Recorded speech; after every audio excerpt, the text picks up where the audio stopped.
Have you ever looked at your bank account and thought, where did all my money go? You get paid, you pay the bills, maybe splurge a little on takeout, and then, poof, it's gone.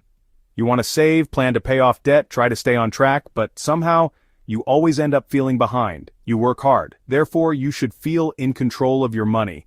But instead, it feels like your money is controlling you. We've all been there.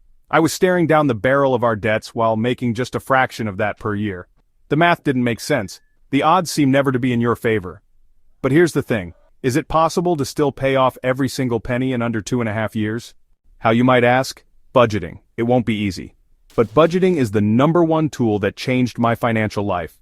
Therefore, I want to teach you the absolute basics of putting together your first budget, even if you've never budgeted before in your life. This is for the beginner, the overwhelmed, the I don't know where to start crowd. Let's walk through this together. Hey guys, it's Money Mastery, the channel that helps you crush your debt and live payment-free. If you're ready to get serious about your money, or if you're just sick of wondering why it's always gone, scroll down and hit that red subscribe button. We're about to change that. We're going to put together your first budget, but not in an intimidating, spreadsheet-filled finance bro kind of way. I'm talking simple, clear, and doable. Step 1. Know your income. You'd be surprised how many people don't actually know how much they take home each month. You think it's one number, but your bank account tells another story. Therefore, your first step is to list out your monthly income. Look at your paychecks. Add them up. If you're hourly or have irregular income, take the average from the last 3 months. Let's say that number is $3,000. Write it down. Step 2. Face your debt. Here's the uncomfortable part. Listing out your debt, but you have to do it. Student loans, credit cards, car payments, personal loans.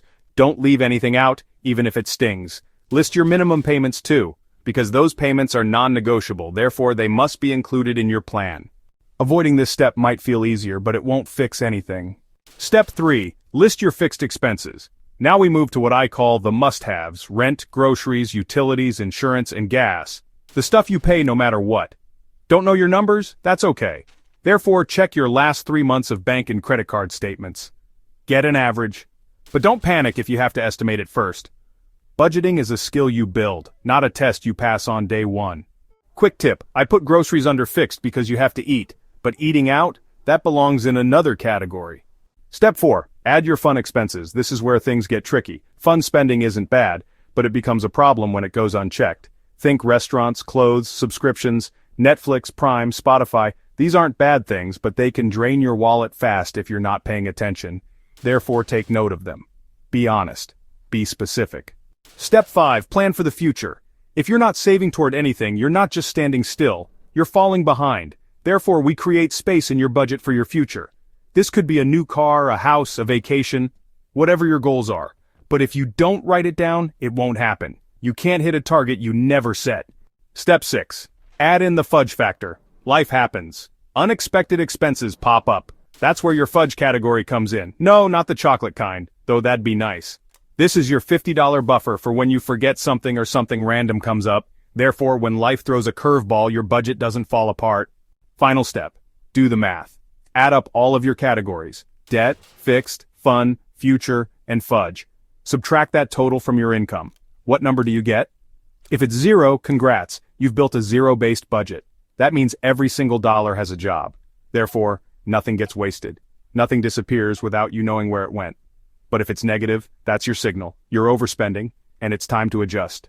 Trim your fun category, lower your grocery budget, delay a savings goal. It's not about punishment, it's about priorities.